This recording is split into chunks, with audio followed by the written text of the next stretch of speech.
Le baptême marque notre sortie de l'ancienne création. En nous relevant de ce tombeau symbolique, nous nous déclarons ressuscités avec Christ comme partie intégrante d'une nouvelle création. Quelle est donc cette nouvelle création? Organisme nouveau. Il n'est pas comme l'ancienne création qui est un ensemble complètement désorganisé. Toutes les articulations de ce grand corps sont disloquées, toutes les fonctions s'accomplissent dans la mauvaise direction, tous les réflexes se donnent à rebours, tous les mouvements sont à contresens. Et la nouvelle création fondée sur l'union avec Christ dans sa vie de résurrection d'abord n'est pas une organisation, c'est un organisme qui est le corps de Christ. Quand vous avez attesté que par la mort de Christ, vous êtes sorti de l'ancienne création pour passer dans la nouvelle par la résurrection du Seigneur Jésus, vous faites alors une découverte.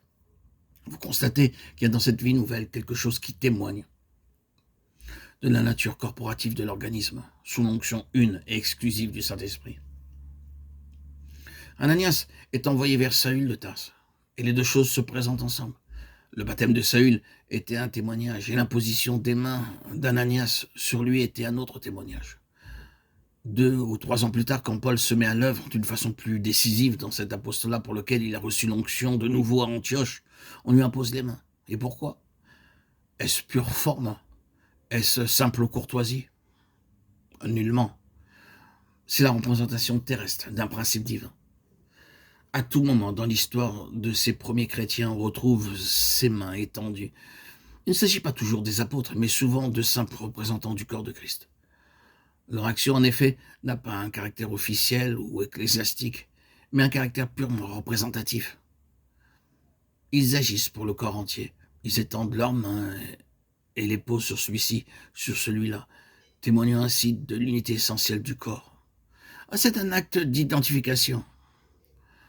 Se donner la main est un témoignage d'unité. La poser sur la tête de quelqu'un, c'est une manière d'attester que désormais celui-là va se trouver sous la dépendance d'une autre tête, entrer dans un autre ordre de choses. C'est l'agrégation d'un membre nouveau à l'unité essentielle du corps, sous l'onction une et indivisible d'un seul chef, d'une seule tête. L'imposition des mains est invariablement associée au Saint-Esprit, ou le Saint-Esprit, si vous voulez, est invariablement associé à cette imposition des mains.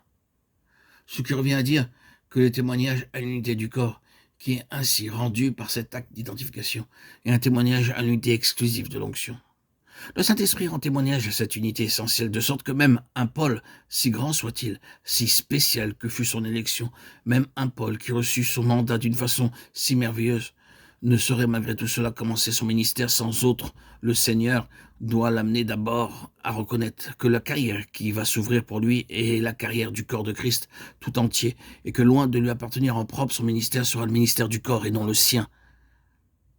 Eux, donc, comme représentants du corps, posent leurs mains sur lui et lui disent en substance: nous signifions par là que si tu pars pour accomplir ton ministère, nous partons avec toi spirituellement, et dans la prière, nous serons toujours avec toi pour l'accomplissement de cette mission. Ne vous imaginez jamais que vous êtes sorti de l'Église pour entrer dans ce que vous appelez peut-être un ministère de carrière. Mettez-vous bien dans l'esprit, au contraire, que vous êtes parti avec l'Église pour accomplir le ministère de l'Église. Et il y a une grande différence entre les deux conceptions, et la vérité sur ce point doit être maintenue et affinée, affirmée.